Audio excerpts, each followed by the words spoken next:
जिंदगी का सफर है ये कैसा सफर, कोई समझा नहीं, कोई जाना नहीं। बिना संघर्ष के तो कोई आगे नहीं बढ़ पाता। हमारे 3 लड़के हैं कि सिविल कोर्ट की प्रैक्टिस करने के पहले अगर आप साल भर में रेवेन्यू कोर्ट की प्रैक्टिस करें जाके, तो आपको फिर सिविल में कोई दिक्कत नहीं आएगी। गवर्नमेंट चाहती है कि कंटेस्ट से अच्छा है कि सुलह से फैसला हो। Bar council of Uttar Pradesh में आज भी 25 सदस्य ही मिलकर के पूरे प्रदेश का प्रतिनिधित्व करते हैं। हमारे पिताजी जो 2 टर्म में वो बार काउंसिल के मेंबर थे। अगर प्रत्येक जिले से ये व्यवस्था बन जाए, हाँ, तो सभी नए अधिवक्ताओं का जो पंजीकरण शुल्क है, ये तो मनमाना बढ़ा दिया। इतना होना ही नहीं चाहिए। क्योंकि नमस्कार भैया, नमस्कार। स्वागत है आप सभी का हमारे इस विशेष कार्यक्रम में।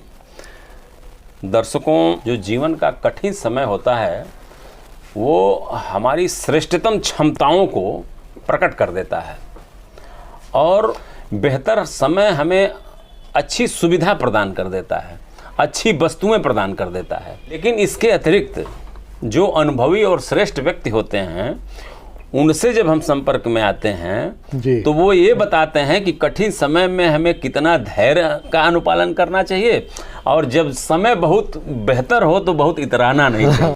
तो हमारा जो कार्यक्रम है उसमें हम अनुभवी अधिवक्ताओं से बातचीत करते हैं। तो हमारा प्रयास यह है कि हम श्रेष्ठतम लोगों से बातचीत करें और हम अपने दर्शकों को बताएं कि देखिए जो श्रेष्ठ अधिवक्ता हैं उनका जीवन कैसा रहा है, वो किस तरह से कितनी कठिनाइयों के साथ और किन किन परिस्थितियों से, किन किन स्तरों से वो गुजरते हैं। तो उसी सिलसिले में आज हम उत्तर प्रदेश राज्य के गोरखपुर जनपद के सिविल कोर्ट के वरिष्ठतम अधिवक्ता राजेश मोहन सरकार जी आज हमारे साथ हैं और सरकार जी से आज हम उनके जीवन वृत्त पर बातचीत करेंगे, विधि के सिद्धांतों पर बातचीत करेंगे और तमाम छुए अनछुए पहलुओं पर हम बातचीत करेंगे। तो सरकार साहब, आपका हमारे कार्यक्रम में स्वागत है। आपको बहुत बहुत धन्यवाद है, आप यहाँ आए। तो सरकार साहब, जैसे हम ये जानना चाहेंगे कि आपके जो माता पिता थे जी, उनके बारे में जरा हमारे दर्शकों को आप बताएं। देखिए, मेरे पिताजी बाबू प्यारे मोहन सरकार जी थे और उनके पिता बाबू गुरु प्रसाद सरकार जी थे। और हम लोग जो है पिछले 100 साल के पहले, बल्कि 125 साल के पहले जौनपुर के निवासी थे। अच्छा, आप लोगों का जो जन्म स्थान है? जन्म स्थान नहीं, बाबा जी जहाँ हमारे रहते थे, उनके जो पिता रहते थे वो मूल निवासी आप लोग जौनपुर को हम लोग मानते हैं। उसके पहले इलाहाबाद के भी थे। अच्छा, बहुत पहले की बात है। लेकिन हमारे बाबा जी जो थे वो उर्दू, पर्शियन, इंग्लिश के बड़े विद्वान थे वो। अच्छा। तो प्रारंभिक स्तर पर जब LLB पास कर लिया उन्होंने, तो इलाहाबाद हाई कोर्ट में ही वो कुछ दिनों तक ट्रांसलेटर के पद पर कार्यरत रहे। अच्छा। और उर्दू, हिंदी, फारसी ये सब था, जो पर्शियन, इसका ट्रांसलेशन अंग्रेजी में करते थे वो। अच्छा जी। और उसी दौरान वहाँ पे एक कॉलेज था, अभी भी है, क्रॉसवेट इंटर कॉलेज, लड़कियों का था। अच्छा, इलाहाबाद में, वहाँ वो पढ़ाते भी थे। अच्छा जी। और उनके ससुर थे, सचिया ससुर मान लीजिए, ससुर 4-5 भाई थे। उसमें एक ससुर उनके थे प्रधान साहब करके। अच्छा। तो वो बड़े बड़े केस लेते थे और जहाँ केस मिलता था वहीं रह के प्रैक्टिस करते थे वो। अच्छा, वो भी अधिवक्ता थे? जी, वो भी अधिवक्ता थे। अच्छा। उनका नाम था बहादुर नाथ प्रधान। अच्छा। तो वो गोरखपुर किसी केस में आए हुए थे, बड़े केस में। उन्हीं के साथ हमारे बाबा जी भी आ गए। 1910-11 की बात है। तो वो केस जहाँ चलता रहा, फिर वो केस ख़त्म हो गया, वो कहीं और चले गए। बाबा जी हमारे यहीं रह गए। अच्छा, गोरखपुर में बस गए अपना।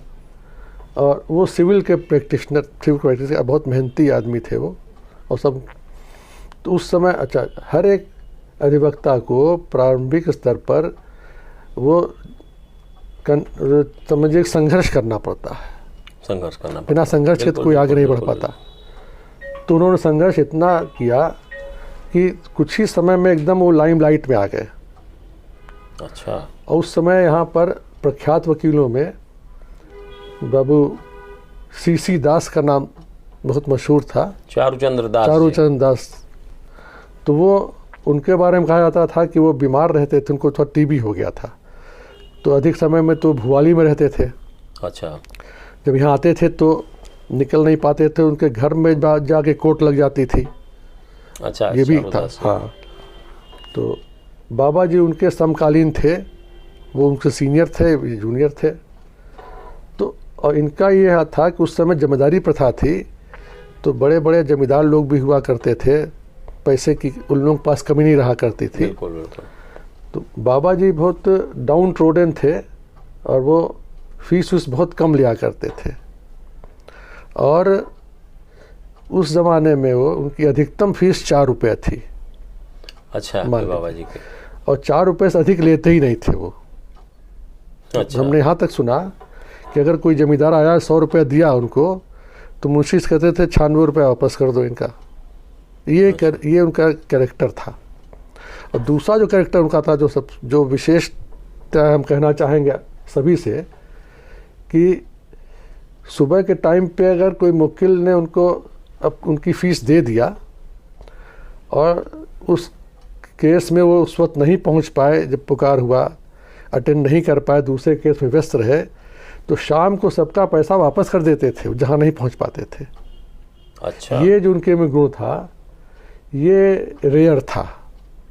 बिल्कुल बिल्कुल। बहुत। और ये यहाँ पर एक वकील साहब और थे, हम नाम लेना चाहेंगे, बाबू गुलाब दत्त जी थे रेवेन्यू के। उनका भी ये था कि जब नहीं पहुँच पाते थे तो रुपया वापस कर देते थे। हमारे पिताजी का जन्म तो गोरखपुर में हुआ था। अच्छा। 1917 में। 3 भाई थे, एक बहन थी। हमारे पिताजी तीसरे नंबर पर थे। उनके छोटे भाई का जन्म 1923 में हुआ था। और उनकी बड़ी बहन जो थी पिताजी की हमारे, उनका जन्म 1914 में हुआ था। अच्छा। और बड़े भाई की जन्म हुआ था, उनके बड़े भाई का, हमारे ताऊ जी का, 1908 में। हमारे बाबा जी चाहते थे कि 3 लड़के उनके हैं, तो सबसे बड़ा लड़का जो है उनका, वो वकालत में आए। अच्छा। और पिताजी हमारे डॉक्टर बने, और उनसे छोटे हैं वो इंजीनियर बने। बड़े ताऊ जी तो बहुत तेज थे, लेकिन बहुत ज़्यादा पढ़ाई नहीं कर पाए, BA तक में रह गए फिर वो। और उसका रीज़न ये हुआ कि हमारे पिताजी की जो माता जी थी, उनका सर्वास 1936 में हो गया। अच्छा। बहुत जल्दी हो गया तब। आपकी दादी का? हाँ, जब पिताजी हाई स्कूल में पढ़ रहे थे। अच्छा। MG कॉलेज का पहले नाम हाई स्कूल रहता था। अच्छा, गोरखपुर में। अच्छा। उसके बाद चूंकि हमारे बाबा जी इवनिंग क्रिश्चियन कॉलेज में पढ़े थे, तो इनको भी उन्होंने इवनिंग क्रिश्चियन कॉलेज इलाहाबाद भेज दिया पढ़ने के लिए। अच्छा। फर्स्ट ईयर सेकेंड ईयर वो वहाँ पढ़े। उस बाद फिर वहीं से उन्होंने भी वो BSc ज्वाइन किया उन्होंने इलाहाबाद यूनिवर्सिटी में। ये सब पहले 2 ही साल का कोर्स होता था। तो BSc वो कर रहे थे 1941 में। अच्छा। पिताजी हमारे। तो उसी समय बाबा जी के यहाँ डेथ हो गई उनको। अच्छा। गोरखपुर में।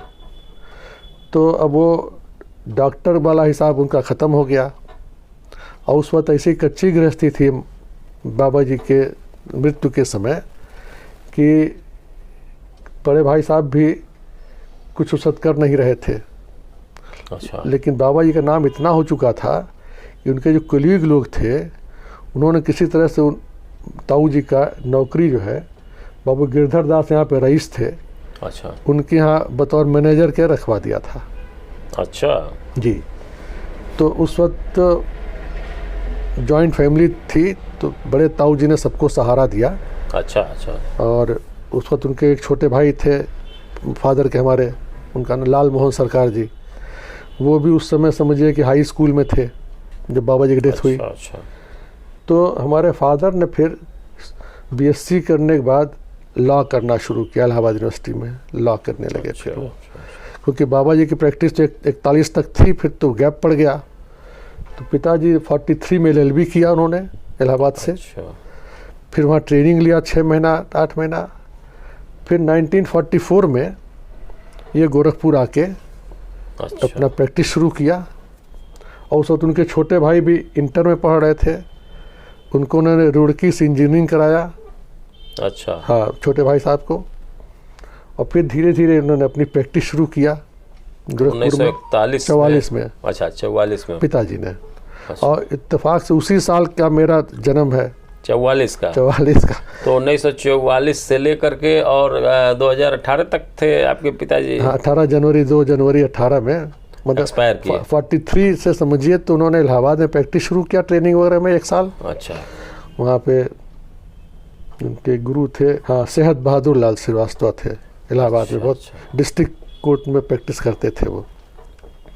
तो चूंकि 3 साल का गैप पड़ चुका था बाबा जी के जाने के बाद, तो फिर उनको ही कड़ी मेहनत करनी पड़ी जो एक वकील को करनी पड़ती है। बिल्कुल बिल्कुल। क्योंकि क्लाइंटेज सब खत्म हो गई थी। हमारे पास एक 1944 की डायरी थी उनकी, वो डायरी मेंटेन करते थे। अच्छा। तो कभी 4 आना मिला, कभी 8 आना मिला, कभी 1 रुपया मिला। बिल्कुल बिल्कुल। तो उससे लिखा है कि घर में लकड़ी खरीदी गई, अच्छा। अनाज आया, जो भी था। हम लोग पास खेती बाड़ी नहीं थी कुछ भी। अच्छा। और बाबा जी के समय में पोजीशन ये थी कि जौनपुर से लोग आके यहाँ बहुत लोग रहते थे, पढ़ते थे। माता जी हमारी इलाहाबाद की थी, उस समय की इंटर पास थी वो। अच्छा अच्छा अच्छा अच्छा। और 1919 की पैदाइश उनकी थी। अच्छा। और पिताजी के विवाह जो हुआ था 1938 में हुआ था इलाहाबाद में। अच्छा अच्छा अच्छा। क्या नाम था आपकी माता जी का? कृष्णलता सरकार। अच्छा। श्रीमती कृष्णलता सरकार। ननिहाल में ही हम लोग पैदा हुए सब लोग इलाहाबाद में। तो आप लोग कितने भाई और बहन हैं? हमारी एक बड़ी बहन अच्छा। थी आशा सरकार करके, फिर हमारी छोटी बहन थी अंजना सरकार। यानी 2 बहन और 1 भाई हैं आप? जी जी। तो अच्छा अच्छा। इत्तेफाक बड़ी बहन का तो अभी 1992 में 3 में स्वर्गवास हो गया। उनकी शादी एक डॉक्टर से हुई थी, डॉक्टर घनश्याम श्रीवास्तव, गोरखपुर में बड़े नामी गिरामी डॉक्टर में माने जाते थे। बिल्कुल बिल्कुल। यहाँ सिविल सर्जन भी थे। हमारी शिक्षा बहुत जल्दी शुरू हो गई। हम लोग इलाहाबाद में जहाँ रहते थे, 0 रोड एक जगह है। अच्छा। तो वहीं पे एक सरजू पारीण स्कूल था। तो शुरू में हम वहीं, हो सकता है 6 महीना 8 महीना कुछ पढ़े हों, साल भर बताते। अच्छा, उसके बाद हम गोरखपुर में, हमारे उस वक्त सेंट मेरीज कॉन्वेंट था यहाँ पे, जो अब आजकल कार्मल स्कूल हो गया। अच्छा अच्छा अच्छा। तो वहाँ हमारी शिक्षा KG से लेके 4th तक वहाँ हुई। तो फादर ने 4th में से हमको हटा के फिर वो हाई स्कूल में चूँकि पढ़े थे, तो उसका नाम महात्मा गांधी इंटर कॉलेज हो गया था तब तक। अच्छा। 1958 में हमने हाई स्कूल पास कर लिया। अच्छा अच्छा। और उसके बाद से फिर सेंट एंड्रूज कॉलेज में हमारा फर्स्ट ईयर में एडमिशन हुआ। 2 साल हमने इंटर किया वहाँ से, 60 में वहाँ से पास आउट हुए। अच्छा। फिर उस वक्त नया यूनिवर्सिटी खुला हुआ था 2 साल पहले गोरखपुर में। तो 60 से 64 तक में हमने अच्छा ग्रेजुएशन और LLB कर लिया वहाँ से। पहले प्लीडर हुआ करते थे। अच्छा। तो फादर भी प्लीडर ही थे एनरोल्ड पहले। अच्छा अच्छा। तो 1962 में उन्होंने वो एडवोकेट हुए। उसी समय जितने मुख्तार थे बहुत लोग सब एडवोकेट हो गए, 250 रुपये जमा करके। में तो तब तक आप भी पहुंच गए थे? हम तो 64 में पहुँचे। 64 में आप? हम शुरू में प्लीडर थे, 25 रुपये लग के प्लीडरशिप होती थी साल भर में। तो आपका भी प्लीडरशिप? हम भी प्लीडरशिप में थे। अच्छा। 1967 में हम फिर एडवोकेट, हमारा एनरोलमेंट हुआ। यहाँ सारे लोग जो है सिविल के ही प्रैक्टिशनर, आपके बाबा, आपके पिताजी? पिताजी भी, हाँ। और बाबा जी के समय से जो प्रथा चलाई हमारे यहाँ कि शाम को वो मुवक्किल को बुला के काम नहीं करते थे, रेस्ट करते थे।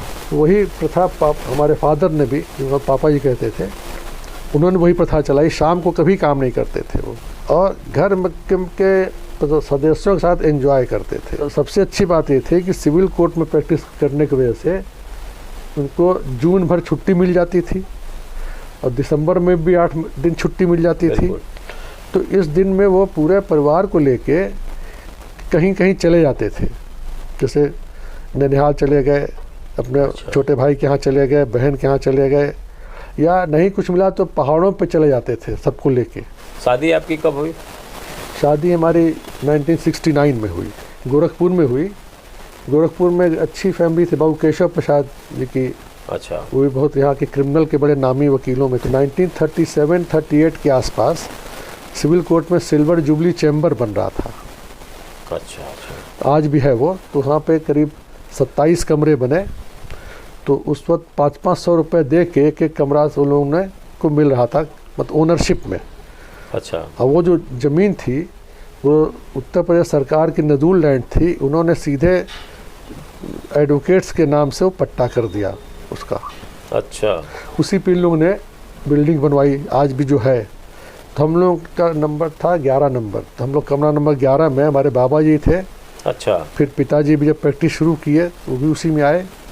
फिर हम भी उसी में प्रैक्टिस कर रहे हैं। हमारा बेटा भी LLM करके अच्छा 2002 से सिविल ही प्रैक्टिस आपके कर रहा कितने है। बच्चे हैं? हमारे 3 लड़के हैं। अच्छा सबसे बड़े हमारे हैं विवेक सरकार करके। अच्छा। तो वो इंजीनियरिंग करके बॉम्बे में पोस्टेड हैं, क्रॉम्पटन ग्रीव्स में। उनसे दूसरे लड़के थे हैं मतलब गौतम सरकार। सिविल में उन्होंने टॉप किया था। उस वक्त सिविल का कोई स्कोप नहीं था। MBA करना पड़ा फाइनेंस से। IDBI बैंक में आजकल है, वो कलकत्ता में पोस्टेड हैं। छोटे छोटे ही विक्रम सरकार हमारे साथ हैं। ये वकालत ये वकालत कर रहे हैं। पीढ़ी हाँ, की चौथी पीढ़ी। और इत्तेफाक से हमारे पिताजी के समय से प्रैक्टिस में आ गए हैं ये। आपकी बच्चियां भी हैं? नहीं, 3 बच्चे हमारे हैं। अच्छा, 3 तीनों लड़के हाँ। हैं। आपकी पत्नी का क्या नाम है? हमारी पत्नी का नाम कुमुद सरकार है। वो कहीं सेवा में है या नहीं, वो गृहिणी भी है वो भी? ग्रेजुएट होगी, गृहिणी है वो। अच्छा हमारी मदर भी गृहिणी थी, ये भी गृहिणी है। अच्छा अच्छा अच्छा। तो कुल मिलाकर के कि जो आपके बाबा जी की जो परंपरा है वो आप वो हम से लोग आगे बढ़ गई। कोशिश करते हैं कि वही परंपरा चलती रहे। आपकी चौथी पीढ़ी जी। में हम लोगों जो ने है- कभी पैसे पर या फीस पर ध्यान नहीं दिया। और ये था कि काम जो लेके आया है उसका काम हो जाना चाहिए। आज भी पूछते हैं भाई कितना पैसा बताइए काम को काम। हम लोग कहते हैं पैसे की चिंता मत करो, तुम आओ, काम तुम्हारा होगा। बिल्कुल बिल्कुल। तो वकालत का जो जैसे एक सामान्य क्लाइंट जो है आप लोगों के पास आने में हिचकिचाता होगा ना, कि जैसे कि हम बहुत बड़े वकील के यहाँ चल रहे हैं, बहुत ज़्यादा फीस हमको देनी पड़ेगी। नहीं, जब ये तो होता ही जब है। हमारा कार्यक्रम देखेगा तो उसे ये लगेगा ना कि नहीं, सरकार साहब के पास जाने में भी कोई दिक्कत नहीं है, अगर हमारे पास कम भी पैसा रहेगा तो काम चल जाएगा। हम लोग का ये खुला दरबार है हर एक जगह। जो आएगा डायरेक्ट आएगा, डायरेक्ट डीलिंग होगी। तो जैसे आप अगर जैसे आप अपने बाबा के समय में भी बाबा की भी वकालत आपने देखा होगा? ना, हम तो अच्छा, बताया ना आप आपको, नहीं देखे थे। 1941 में उनकी डेथ हो गई। अच्छा अच्छा। हम तो 1944 में हमको 44 मौका में नहीं मिला उसका। तो पिताजी के माध्यम से आपको अपने बाबा जी के बारे में जानकारी हाँ, बहुत मिलती रही जानकारी होगी। मिली हमको। तो आपके पिताजी की वकालत से अगर हम तुलना करें आज की वकालत को, तो कितना अंतर आया है इसमें जो है? अब जो है जैसे उस समय एक मानक तैयार कर दिया था आपके पिताजी ने कि हम 4 ही रुपया लेंगे। बाबा जी ने उससे अधिक अगर फीस मिलती थी तो नहीं लेते थे। पिताजी का मानक ये था कि वो कभी किसी से फीस अपनी कहते ही नहीं थे।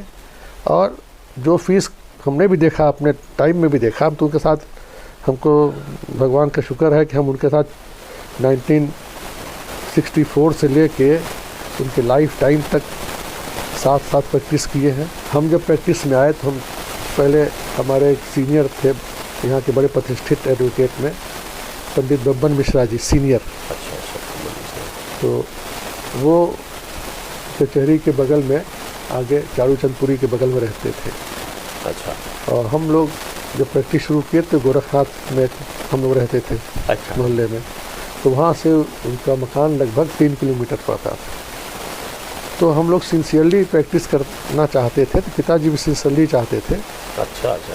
तो हम सुबह 7 बजे साइकिल से, पिताजी साइकिल से चलते थे आखिर तक, बहुत दिनों तक साइकिल से। हम जब प्रैक्टिस में आए तब भी साइकिल चलते थे वो, कचहरी जाना सब जगह। तो पैदल बहुत चलते थे वो पिताजी हमारे। अच्छा। तो हम साइकिल से जाते थे उनके घर, पंडित जी के घर, बब्बन मिश्रा जी जी। और वहाँ पे उनका चैम्बर अटेंड करते थे 2 घंटा, फिर लौट के आते थे 9:30-10 बजे। अपने पिताजी के साथ प्रैक्टिस नहीं शुरू किए? शुरू नहीं किए थे। अच्छा, बब्बन मिश्रा जी के साथ? उनके साथ किए। संडे को भी जाते थे। अच्छा। फिर बता रहे आपको, हम फिर लौट के आते 9:30 बजे, फिर तैयार होकर फादर के साथ फिर कचहरी जाते थे। फिर पिताजी चाहते थे कि हम इनकम टैक्स की प्रैक्टिस करें। अच्छा अच्छा। तो उस वक्त हम फिर दिसंबर की जब छुट्टी आई, दिसंबर 64 में, तो हमको पिताजी ने भेज दिया अपने मित्र के यहाँ। इनकम टैक्स प्रैक्टिस करते थे, बहुत जंग बहादुर सरकारी जी का नाम। अच्छा अच्छा। है ना। तो उनके लड़के भी हमारे मित्र थे, साथ ही साथ हम लोग लॉ किए थे, गोविंद शरण सरकारी। अच्छा। तो वहाँ गए। फिर हम बाबू भगवती प्रसाद मुख्तार यहाँ पे थे, जगन्नाथपुर में रहते थे। अच्छा। अच्छे रेवेन्यू के वकील थे वो। तो हम कलेक्ट्री कचहरी में साल भर 65 भर पूरा हम कलेक्ट्री कचहरी में सीखे उनके साथ। रेवेन्यू भी आपने सीखा जी। तो वो समझिए कि वो हमारे लिए बून हो गया। अच्छा। अभी हम सबको यही कहेंगे कि सिविल कोर्ट की प्रैक्टिस करने के पहले अगर आप साल भर में रेवेन्यू कोर्ट की प्रैक्टिस करें जाके, तो आपको फिर सिविल में कोई दिक्कत नहीं आएगी। क्यों नहीं? वजह यह है कि वहाँ पर आप सारे रेवेन्यू रिकॉर्ड्स के बारे में जानकारी आपको हो जाएगी कि खसरा क्या है, खतौनी क्या है, तो खेवट क्या है। बिल्कुल तो, बिल्कुल बिल्कुल और बिल्कुल एकदम 25 तरह की वहाँ पे जानकारी रहेगी। तहसील में खाई दाखिल कैसे होता है, क्या होता है, 229B के डिक्लेरेटरी सूट कैसे होता है, कमिश्नरी में फिर कैसे अपील होती है, क्या क्या होता है, आप पारंगत हो जाएंगे। तो वहाँ पर वो हमको बहुत काम सिखाया उन्होंने कि कैसे फाइल का इंस्पेक्शन किया जाता है। तो उसके लिए हमको 2 रुपया उस वक्त दिलाते थे वो फाइल का इंस्पेक्शन करने के लिए। अच्छा। तो हमारी फीस 2 रुपये से शुरू हुई थी, कभी मिले कभी नहीं मिले, वो वहाँ से शुरू हुआ हमारा। फिर 1966 में हम फिर वहाँ से हटे, फिर पिताजी के साथ आए हम। अच्छा, उसके बाद आप लगातार पिताजी के साथ रहे। लेकिन यहाँ भी पिताजी ने इतना हमको स्वतंत्रता दे रखी थी कि हम उनसे अलग बैठते थे। अच्छा। और अपने क्लाइंट की डीलिंग करते थे, डिक्टेशन उनका लेते थे। डिक्टेशन आज भी हम कहेंगे लोगों से कि सीनियर से अगर कोई डिक्टेशन लेता है तो समझिए आधी वकालत तो वहीं सीख जाता है वो। आजकल लोग डिक्टेशन लेना नहीं चाहते। यानी कुल मिला के सीनियर का जो सानिध्य है बहुत ज़रूरी है। बहुत ज़रूरी है, वो आजकल कोई लेता नहीं है। इसकी वजह से बड़ी दिक्कत है। और इस प्रोफेशन में खास तौर सिविल में कोई शॉर्टकट नहीं है। बिल्कुल बिल्कुल बिल्कुल। कि जब तक कि आप, अच्छा सिविल में खास तौर पे यह है कि आप अगर सीनियर के साथ सानिध्य में हैं तो जब तक कि वहाँ पे भी आप लगभग 3 साल नहीं दिया आपने वहाँ पर उनके साथ, तो आप समझिए कि आप सीख नहीं पाएंगे, कुछ ABC नहीं समझ में आएगी आपके। बिल्कुल। तब आप समझ पाएंगे, अदरवाइज तो सब सर के ऊपर निकल जाता था। दीवानी मामलों में जो न्याय शुल्क लगता है जी, ये हर मामले में न्याय शुल्क देना पड़ता है? दीवानी में हर मामले में देना पड़ता है। अच्छा। न्याय शुल्क में ऐसा था कि न्याय शुल्क तो पहले बहुत कम था, वैसे आज भी बहुत कम है। अच्छा। जहाँ तक कि इसका सवाल है कि आपने अगर कोई इम्तनाई का दावा किया, इंजंक्शन का सूट फाइल किया, अच्छा, केवल, तो इंजंक्शन सूट के लिए उन्होंने 3 स्लैब बनाया हुआ है। अच्छा। मिनिमम कर दिया 22.5 रुपया, अच्छा, आपको देना ही देना है। मैक्सिमम कर दिया 500 रुपया। अच्छा। उसका नियम यह है कि जो प्रॉपर्टी की वैल्यू आप करते हैं उसके 1/5 पर निर्धारित कोर्ट फीस दिया जाता है। अच्छा। तो चूंकि खेत के मामले में अगर कोई कोर्ट फीस निर्धारित कर दिया जाता है, खेत ज़मीन के बारे में, उसके लिए कहते हैं कि ये जो उसका लगान है उसका 30 गुना उसकी वैल्यू है। तो लगान आप समझिए किसी के 2 रुपया, किसी के 4 रुपया, किसी के 10 रुपया, 25 रुपया। आज भी लगान तो ही है ना खेतों का। अच्छा। ज़मीन का। तो लगान का 30 गुना मान लीजिए हुआ, तो लगान का 30 गुना हो गया। मान लीजिए कि अगर किसी का 1 रुपया लगान है तो 30 रुपया हो गया। अच्छा अच्छा। अब 30 रुपये का 1/5 जब करिएगा तो 6 रुपया हो गया। बिल्कुल। तो 6 रुपये पर आपको कोर्ट फीस, तो अगर वैसे देखिएगा तो 2-1 रुपया देना पड़ेगा, लेकिन वहाँ का नहीं, मिनिमम आपको 22.5 रुपया देना है। मतलब अच्छा। 200 रुपये पर आपको कोर्ट फीस देना है 22.5 रुपया। अच्छा अच्छा। और ऐसे ही फिर और मैक्सिमम 500 करोड़ों रुपए की इंजंक्शन के सूट में है खाली। अच्छा। ऐसे बाकी डिक्लेरेशन अगर है, प्योर डिक्लेरेशन है, उसके लिए भी उन्होंने 3 स्लैब बनाया, 4 स्लैब बनाया कि अगर आपकी वैल्यू 1000 तक है, अच्छा, तो 30 रुपया लगेगा।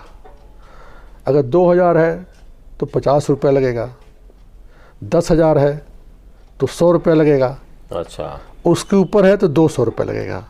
ये डिक्लेरेशन सूट में। डिक्लेरेशन सूट में। अच्छा, तो सारे सूट जो है, जो भी दावे दाखिल होते हैं, क्या सारे दावे डिक्लेरेशन सूट होते हैं? नहीं, जैसे मनसूखी बनामा भी होता है, अच्छा, कैंसिलेशन ऑफ कोई भी इंस्ट्रूमेंट हो उसका भी होता है।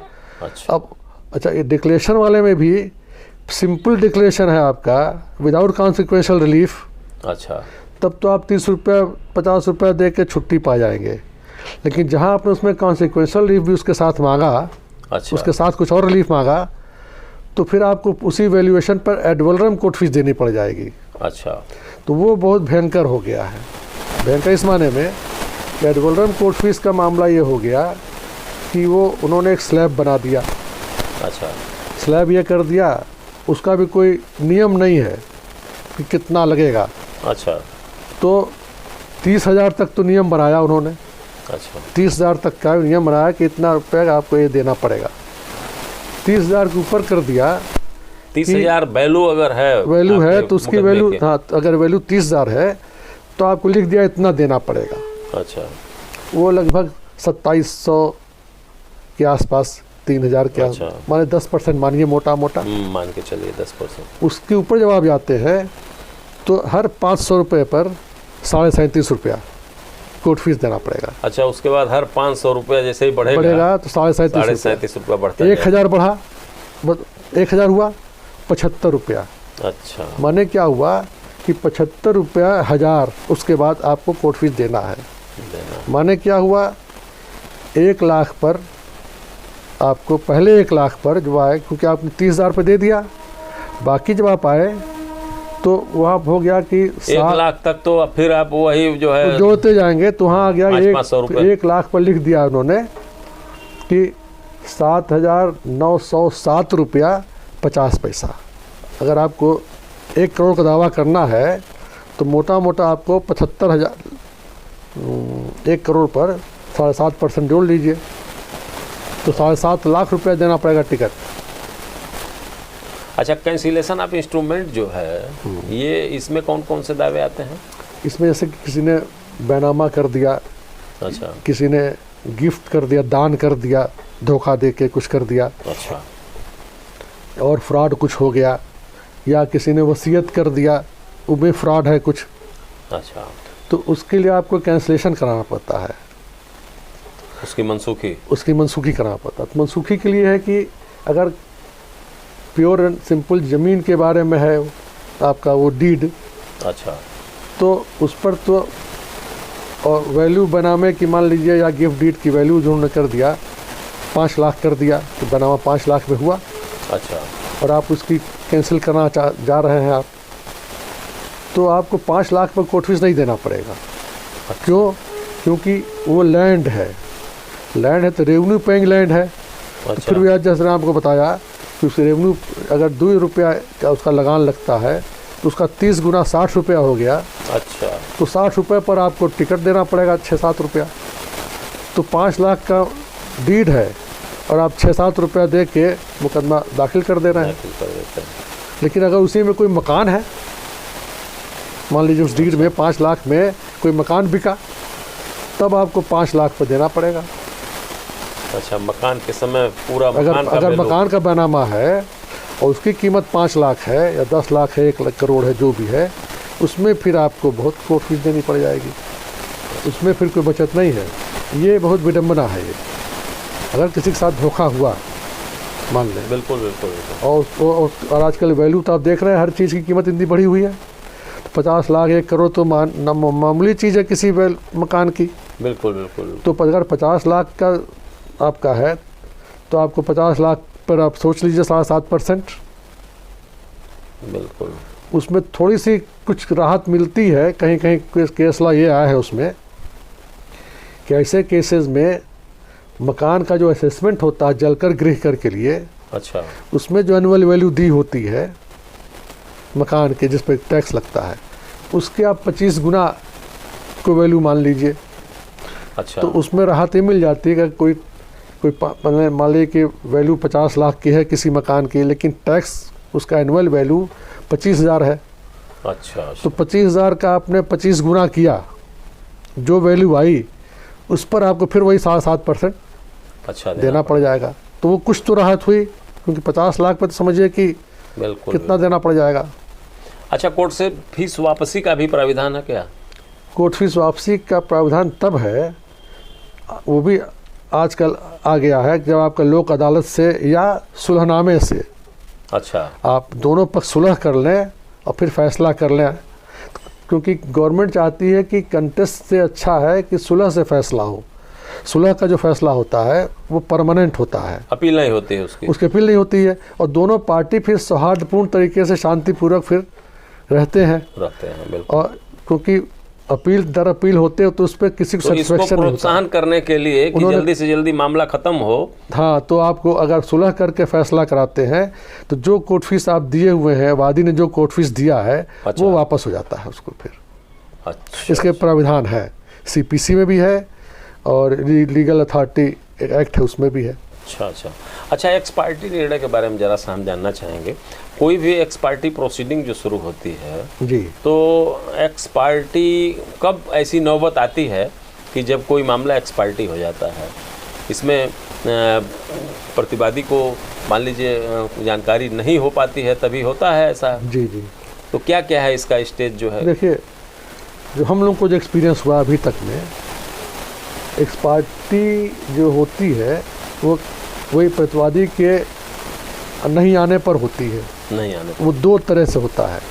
एक तो होता है प्रतिवादी पर सम्मन नहीं तामील हो पा रहा। आजकल पोजीशन ये हो गई है कि कोर्ट के पास सम्मन भेजने का जो तरीका है पुराने ज़माने का है, चपरासी भेजते हैं या रजिस्ट्री डाक से भेजते हैं या अखबार में छपवा देते हैं। तीसरा तरीका ये है अल्टीमेट। तो सब लोग इतने चालाक हो गए हैं और उसको चालाक हम लोग कर भी देते हैं। अच्छा, अधिवक्ता भी कर देते हैं। देखो भाई, सम्मन जाएगा वापस कर देना, सबसे बड़ी विडंबना ये है। बिल्कुल। तो वापस कैसे करेगा, क्योंकि चपरासी तो पहुंच गया, अब आप वहाँ पे मिलेंगे नहीं, या चपरासी मिल भी गया तो आप कह दो नहीं मिला, बिल्कुल वापस हो गया। रजिस्ट्री जा रही है मान लीजिए उसी पते पर, अब डाकिया भी आजकल का हिसाब आप देख रहे हैं, सही पता लिखा है, सब कुछ है, वो जाकर नहीं मिले ताला बंद फलान हम, जबकि प्रतिवादी सब जान रहा है कि हाँ दावा हो गया समझ गए ना। और क्योंकि आजकल देखिए ना, गांव में देहात में तो ख़ास तौर पर जब कोई भी बाहरी आदमी जाता है तो सबको जानकारी हो जाती है। बिल्कुल। तो अगर सम्मन लेके चपरासी जा रहा है कोर्ट का, तो कैसे आप समझते हैं कि अगले को जानकारी नहीं है? जानकारी सब है। और पता चला रजिस्ट्री गई कोर्ट के पास, तो यही सब मेथड है, रजिस्ट्री भेजेगी, रजिस्ट्री आप वापस करते हैं 3 बार 4 बार 2 बार, तो क्या अखबार में छपवा दो। अखबार में आप समझिए कि नेशनल पेपर में छपवाइए 10,000 रुपये लगा के, या लोकल पेपर में छपाइए 200 रुपये लगा के। अच्छा। वैल्यू बराबर, क्योंकि अगर आपने छपवा दिया अखबार में और फिर उसके बाद आप नहीं आए, प्रतिवादी नहीं आया, तो एक्स पार्टी हो जाता है। बात समझ में आ गई। और वो प्रतिवादी जो है वो वाच कर रहा है अच्छा। कि हम अभी नहीं आएंगे, एक्स पार्टी भी हो गया। बहुत से ढीठ क्लाइंट ऐसे होते हैं, प्रतिवादी सोचते हैं चलो अभी और चलने दो, और चलते नहीं, इजरा में भी आते हैं। हाँ, बहुत से इजरा में आते हैं कि डिग्री हो गया, अच्छा। फिर भी मोटी खाल के हैं, बैठे हुए हैं। जब इजरा पहुंच गया तब आएंगे साहब, अब मुझे अब जानकारी हुई है। जैसे कि क्रिमिनल केस में है कि किसी कोई बेगुनाह ना सजा हो। हाँ, बिल्कुल। वही यहाँ आके सुने बिना हो गया तो इसको इसकी बड़ी वो हो जाएगी, बिना सुने, इसलिए इसको मौका दे दो। सुप्रीम कोर्ट उब गई है, बार बार कहती है कि मौका मत दो, लेकिन वही सुप्रीम कोर्ट के पास जब कोई जाता है कि साहब हमको और मौका दीजिए, हम फलां वजह से नहीं आ पाए, तो दे देती है। और दूसरा इस पार्टी तब होता है जब आप आ गए, जवाबदेही दे दिए, फिर आप किसी कारण से, जेन्युइन कारण से बीमार पड़ गए, नहीं कोई आ पाए, वो बात समझ में आती है।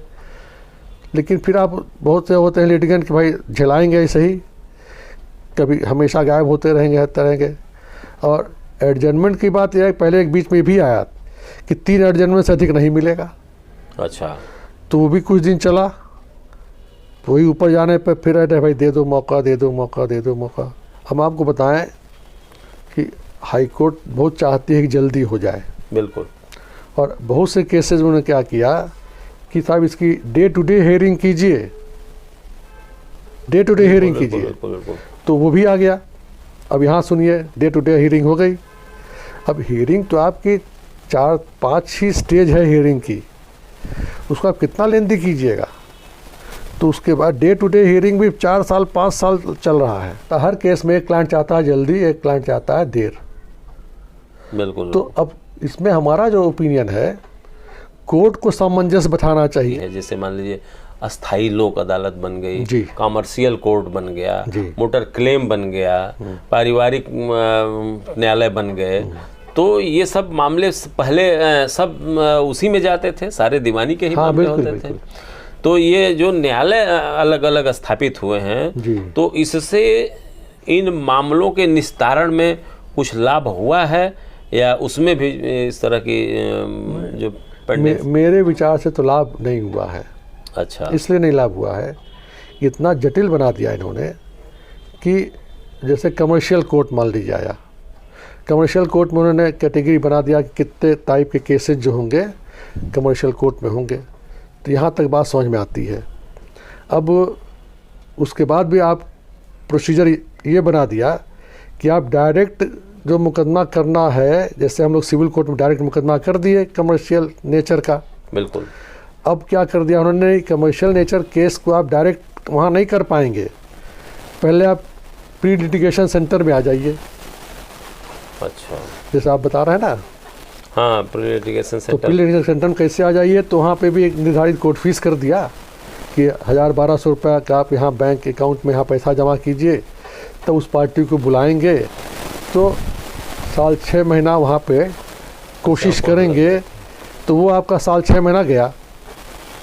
उसके बाद जब कहेंगे हाँ नहीं समझौता हो पा रहा है, अब आप तब वो परमिशन देंगे कि हाँ वहाँ कमर्शियल कोर्ट में फाइल कीजिए, तब आप वहाँ जा रहे हैं। अच्छा, कमर्शियल कोर्ट की पोजीशन ये है कि 8-10 जिला का एक जगह बना दिया, ठीक है।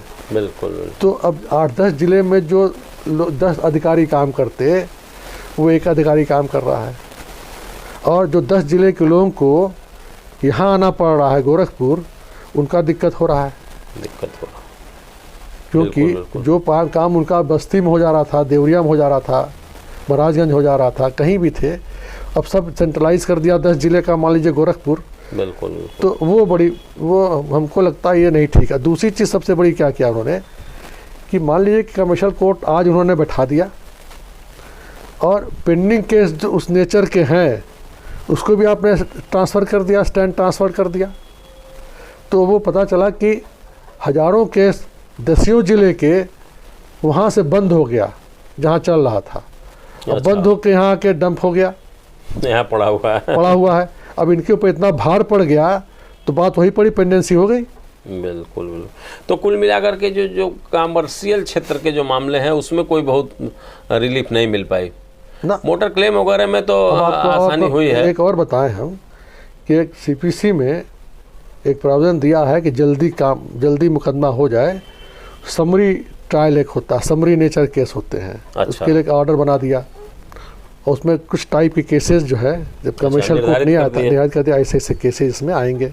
मनी, अधिकतर मनी सूट थे उसमें, अभी भी है। कमर्शियल कोर्ट में कर दिया कि 3 लाख के ऊपर सब कमर्शियल कोर्ट चला जाएगा, इवन आर्बिट्रेशन का भी चला जाएगा। सिविल वालों को, लिटिगेंट्स को फ्रस्ट्रेशन ज़्यादा है, मिल कुछ नहीं रहा है। अच्छा सर, जैसे अगर हम अधिवक्ताओं के संबंध में अगर कुछ बात करें आपसे, जैसे bar council of Uttar Pradesh में बरसों से, जब से एडवोकेट एक्ट बना जी, तब से लेकर के आज तक जो है उसके 25 सदस्यों का ही निर्वाचन होता है जी। आज भी 25 सदस्य ही मिलकर के पूरे प्रदेश का प्रतिनिधित्व करते हैं जी। जबकि आज उत्तर प्रदेश के 75 जिले हो गए हैं, अधिवक्ताओं की संख्या लगभग 4 लाख के आसपास पहुंच रही है। तो ऐसी स्थिति में प्रत्येक जिले से एक सदस्य का निर्वाचन हो, क्या कहेंगे आप? देखिए, हमारे पिताजी जो थे तो 1974 से 1987 तक 2 टर्म में अच्छा, वो बार काउंसिल के मेंबर थे गोरखपुर से। उस वक्त उनके चुनाव में हमने देखा, उसी समय हम लोग ने देखा कि ये कोई कंस्टिट्यूएंसी नहीं है। उत्तर प्रदेश का बार काउंसिल के जो 25 सदस्य चुने जाते हैं और प्रेफरेंशियल वोट उसमें है कि एक वोटर 25 वोट दे सकता है। 25 वोट दे सकता है। तो जिसको पहला वोट देगा उसको पहले उसमें जाएगा, अगर वो एलिमिनेट हो गया तो सेकंड प्रेफरेंस में वो वोट चला जाएगा। ऐसे होते होते अगर आपका 25 वोट में 5वां नंबर वाला कैंडिडेट जीत रहा है तो वो आपका जीत जाएगा। कभी कभी 25वां वोट भी काम आ जाता है आपका। बिल्कुल बिल्कुल। लेकिन यहाँ पर इसको लोग इतना कंफ्यूज कर देते हैं, समझ नहीं पाते हैं। यहाँ तक कि कैंडिडेट जो होता है वो भी नहीं समझ पाता है। वो कहता है सिंगल वोट देना मेरा 25 के बराबर हो जाएगा, जबकि ऐसा है नहीं। ऐसा है। अब सिंगल वोट हमने अगर आपको दे दिया और आप 1-2 राउंड के बाद एलिमिनेट हो गए तो वो वोट हमारा आगे बढ़ा ही नहीं आगे ना मेरा वोट। और हमने देखा फादर के समय में हम भी उनके प्रचार में थे, पता चला कि जब कंस्टिट्यूएंसी नहीं है तो कितना उत्तर प्रदेश कितना बड़ा स्टेट था उस समय। अभी तो उत्तराखंड होके अलग हुआ, तो कहाँ कहाँ आदमी जाएगा प्रचार करने। मतलब हर जिले में जाना पड़ता था, जहाँ भी आप समझते वोट मिलेगा। और सब जगह दौड़िए और मिलता था कहीं से 1 वोट, कहीं 2 वोट, कहीं 3 वोट। और इसमें ज़्यादातर फ़ायदा जो होता था इलाहाबाद हाई कोर्ट के या लखनऊ हाई कोर्ट में जो बेंच में प्रैक्टिस करते हैं उनके जो कैंडिडेट्स होते थे उनको ही फ़ायदा होता था। तो वर्तमान परिस्थितियों में अगर प्रत्येक जिले से ये व्यवस्था बन जाए, हाँ, तो उस समय हम लोग ये कहते थे बराबर ऐसा होना चाहिए कि एक कंस्टिट्यूएंसी बन जाए कि ताकि सबका प्रेजेंटेशन हो। बिल्कुल। तो पहले तो कोई कंटेस्ट करता ही नहीं था। 74 के पहले तो देखिए सारे लोग निर्विरोध हो जाते थे। गोरखपुर से पहली बार हमारे पिताजी 74 में निर्वाचित हुए थे इस क्षेत्र से। 80 में हुए थे, फिर 87 तक थे वो। अच्छा जी। अच्छा, एक बहुत बड़ी समस्या जो है नए अधिवक्ताओं के लिए है कि नए अधिवक्ताओं का जो पंजीकरण शुल्क है बार काउंसिल के द्वारा जो लिया जाता है वो भारी भरकम फीस ली जाती है। जी। तो इनके लिए भी एक ऐसी व्यवस्था हो जिसमें या तो नॉमिनल फीस हो या तो निःशुल्क हो। क्या कहेंगे आप? नहीं, हमारा तो इसमें विचार ये है, देखिए जब शुरू में एडवोकेट्स एक्ट आया था तो उस समय भी इन्होंने 750 रुपया फीस लेते थे शुरू में। फिर लोगों ने जब बहुत एजिटेट किया तब 250 हुआ था। अच्छा। फिर जाके धीरे धीरे करके 500 750 के बढ़ गया। काफ़ी दिनों तक 750 था। बिल्कुल। अब जो बढ़ाया इन्होंने ये तो मनमाना बढ़ा दिया। तो हमारा कहना ये कि एक तो इसको तो इतना होना ही नहीं चाहिए, क्योंकि जो अधिवक्ता आपका एनरोल्ड होगा पंजीकरण कराने के बाद वो फिर आपको इतना ज़्यादा हर साल में, हर महीने में या हर दिन में इतना रेवेन्यू दे देगा, उससे आपका पूरा भरपाई हो जाएगा। मान लीजिए 20,000 25,000 लेके उनका रोल क्या है, बिल्कुल क्या कर रहे हैं। क्योंकि कल्याण निधि का जो फंड है वो तो हम लोग खुद ही हर वकालतनामा पर टिकट लगा के दे रहे हैं। जो एनरोल होगा वकालतनामा लगा के टिकट पे देगा वो। बिल्कुल। अच्छा सर, आपका जो बचपन के शौक के बारे में अगर हम जानना चाहें तो क्या रहा है शौक आपका, जैसे पढ़ाई लिखाई, खेल कूद का हमारे यहाँ था थोड़ा ऐसा। अच्छा। फादर हमारे जो थे वो बचपन से बैडमिंटन बहुत अच्छा खेलते थे। अच्छा। और जब इविंग क्रिश्चियन कॉलेज में थे वो तो कैप्टन थे बैडमिंटन के। अच्छा। फिर जब इलाहाबाद यूनिवर्सिटी में गए वहाँ भी कैप्टन थे और स्टेट लेवल के खिलाड़ी थे वो, और इंटर स्टेट भी खेले थे वो। बैडमिंटन हम भी खेलते थे। फादर को भी बांसुरी बनाने का शौक, हम माउथ ऑर्गन बजाते थे। मुझको गाने का भी बहुत शौक है। बिल्कुल नहीं, तो जैसे मैं अगर आपको ध्यान दिलाऊं तो 60 के दशक में एक फिल्म आई थी, एक फूल दो माली।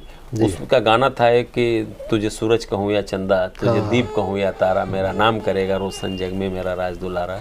तो उसकी जो दूसरी लाइन थी कि मैं कब से तड़प रहा था मेरे आंगन में कोई खेले, नन्ही सी खुशी के बदले चाहे सारी दुनिया ले ले, तेरे संग संग झूल रहा है मेरे बाहों में जग सारा, मेरा नाम करेगा रोशन जग में मेरा राज दुलारा।